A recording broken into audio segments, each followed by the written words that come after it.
Hello, welcome to Lemon Studios, where we talk anything and everything entertainment. I'm, of course, the Lemon himself, Zeke Lemon, and this is my review for the Season 1 finale of Alien Earth. But before we get into that, let's get the housekeeping out of the way. Show you leave a like.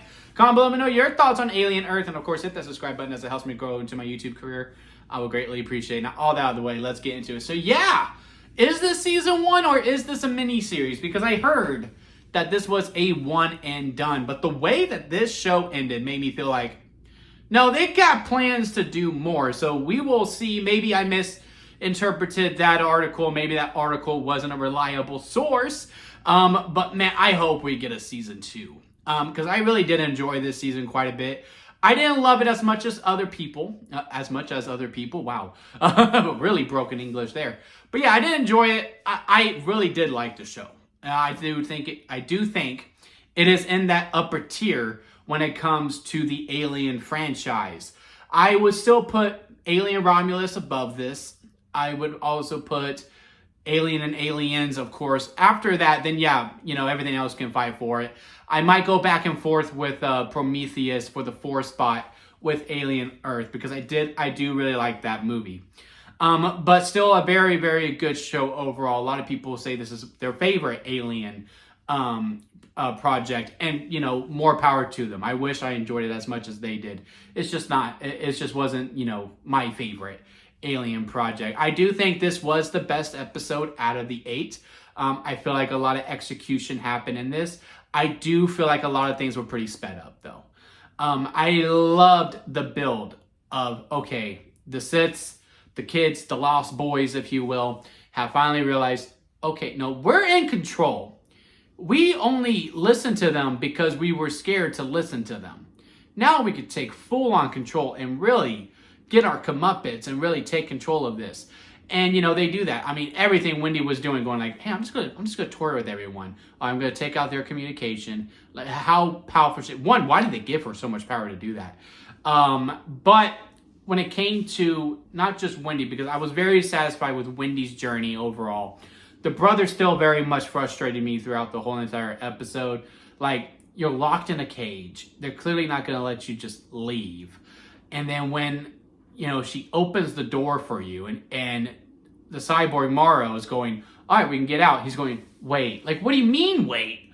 And then when he gets out, he starts pummeling him. No, don't kill him. Yeah, no, kill him. Like, I don't know. When you're in that environment and you're locked up and you're trying to get free, is either kill or be killed. That's just how I see it. Maybe I have some problems with the way that I am thinking, but I had no problems with what Morrow was doing in that, especially since he was supposed to be an antagonist throughout this whole show.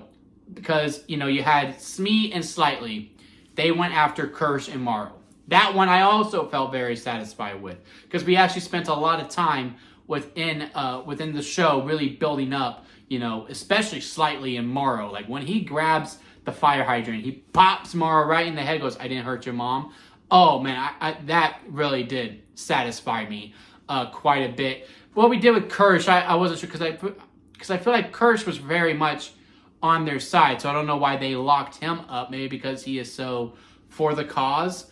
Maybe, again, I think this is probably some things that we see for Season 2, if we do get it, because again, I'm not really sure why he was locked up within it, because I feel like he would have a sense of pride that the kids did take over, like, oh, we're the adults now.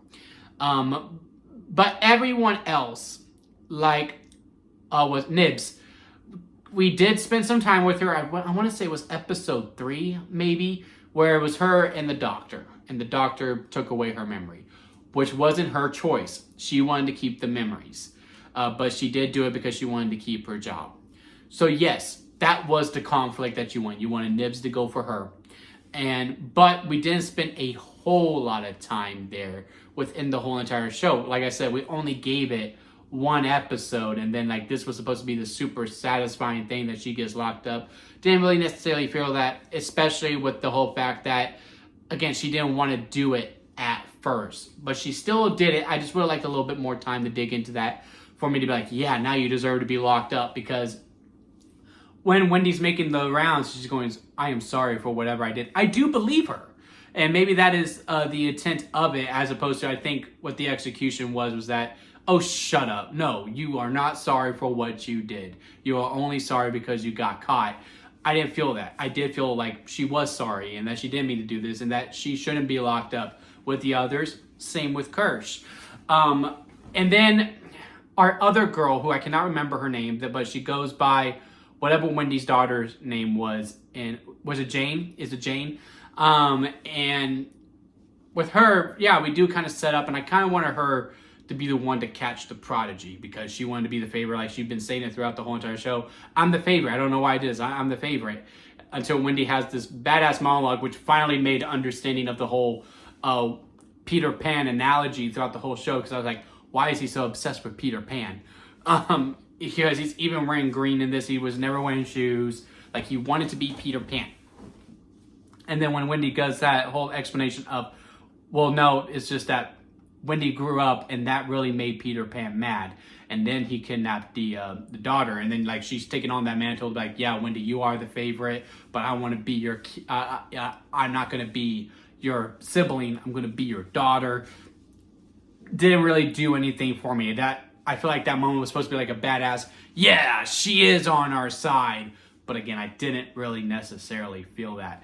But everything else we did, I really liked. I like the communication with the alien. I like how she has both of them now. Again, it's just a lot of setup to see what we could do with a season 2 if we are to get that. The twist that, you know, the butler was the Sith that took out the Prodigy's dad because he killed the dad, and that's how he was able to become into all of this fortune.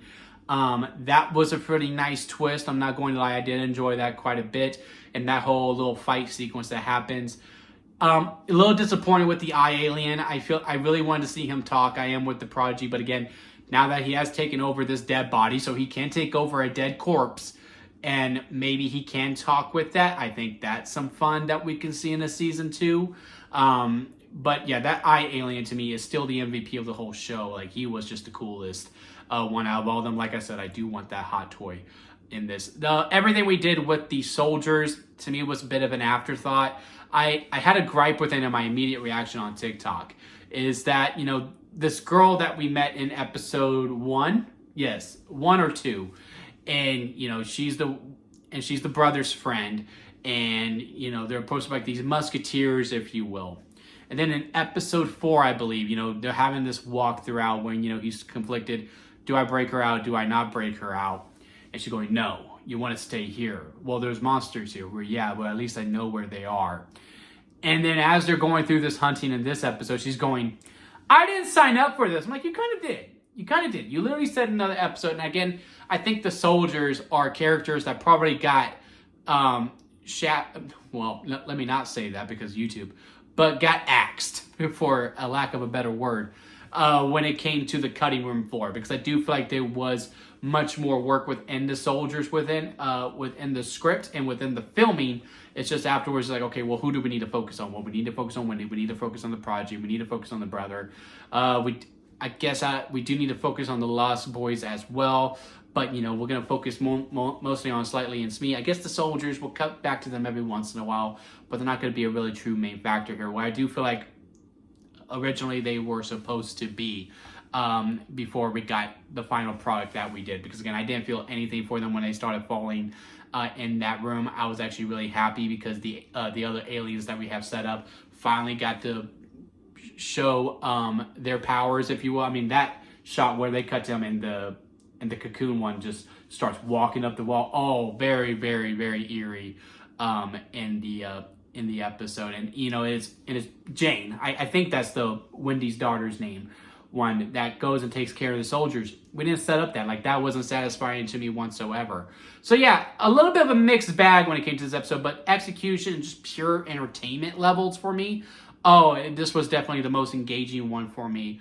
And I am very excited for a season 2 if we do get it. I do hope we do. I do hope we do get a season 2 because I did have a lot of fun with this show. I do have my problems within it. I think they're fair criticisms overall. But that, just because I have criticism of the show, and especially within this finale, doesn't mean I think it was good. I think it was more than good. I think it was absolutely great. It just has those little slight problems that I think we could do better in the following seasons, just to really develop the whole entire ensemble and just to have a more satisfying conclusion overall when we go through this another round. Hopefully we do. But let me know what y'all think of Alien Earth down in the comment section. Leave a like if you made it this far within a review. I do greatly appreciate it. Hit that subscribe button as I am trying to go into my YouTube career. And don't forget to squeeze the days, guys, because life is too short not to give you also squeeze every opportunity that you can. Until next time, I'll see you here at Lemon Studios.